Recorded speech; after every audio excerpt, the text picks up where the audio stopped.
Joining us this afternoon on the debrief is Jonathan Edwards from 5AA in Adelaide and Billi Milivanovic from the Wine Chats podcast. Good afternoon to both of you.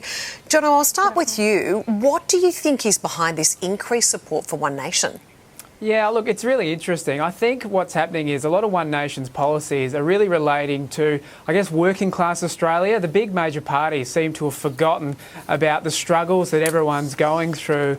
And One Nation seems to be putting forward policies which, I guess, if you were down at the local pub or down, in your local community, a lot more people may agree with. It's really interesting. But the root of the issue, I think, is the infighting in our major parties. We're seeing so much fighting between leaders and disagreements on policies. Everyone's sick of, I guess, this infighting, and they want politicians to get on with it and do their job. And Billi, we know that Susan Lee has an incredibly tough job trying to unite this really broken Liberal Party at the moment. Do you think her days are numbered as leader right now?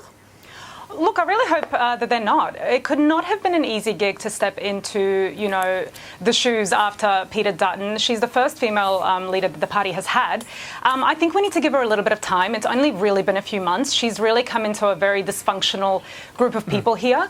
The best thing she can really do right now is just try and button down the hatches, try and figure out with her team around her, what's the best way to move forward together. She just has to try and unite the group because at the moment, Jono said, it's very dysfunctional. Yeah, absolutely. Moving on this afternoon, and stealing is becoming more acceptable, apparently, with new research from Monash University finding more than a quarter of Australian shoppers believe that retail theft is justifiable, quote, to some degree. Jono, what do you think of this? Oh, look, it's pretty upsetting, but not surprising. I think a lot of us would have been at Woolies, Coles or our local supermarket, even the petrol station, and seen people blatantly stealing items from retail stores. Look, it's a sign of cost of living. It's a sign of a lack of respect. But I think the biggest sign of it is there's no fear. There's no fear that if you do the wrong thing, you're going to receive any punishment. And we know our police resources right across the country are stretched and they don't have time to be following up on petty crime. Our supermarkets, they're just claiming it on insurance. And if you're a retail worker, what's it worth stepping up for, $20 worth of items or $100 worth of cigarettes? It's just not worth it. Billi, our first thought goes to small businesses right now. We know they are the heart and soul of our economy. They're doing it incredibly tough at the moment, especially with increased overheads. And then they have to just cope with people stealing. I would hope that it's not the small businesses that we're seeing this affecting mostly. I was thinking more if you don't scan your bag through at Woolies, because, at Woolies and Coles, they've been actively price gouging us for years now.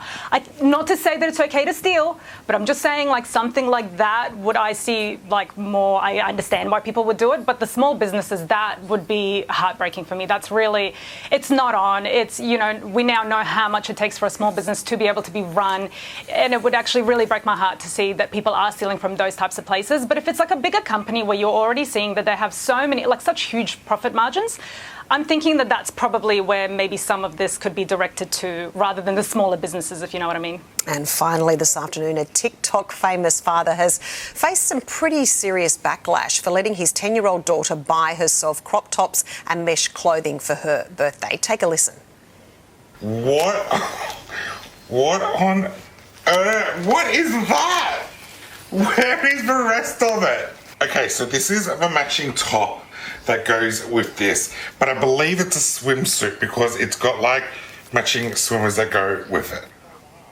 Now, the dad was criticised over the inappropriate outfits, but responded by saying he was simply allowing his daughter to express her creativity. Jono, your thoughts on this? Oh, look, I feel sorry for the bloke, if I'm honest. He's trying to do the right thing. He's trying to give his daughter the opportunity to purchase what she wants. And, when you were younger, if your parents let you dress yourself, you're lucky to come out looking like you're wearing appropriate clothes as it happens. I understand the criticism. Maybe it shouldn't be on social media. But, look, my brother and sister used to dress me up when I was younger in a tutu or whatever it was, and I turned out fine, kind of.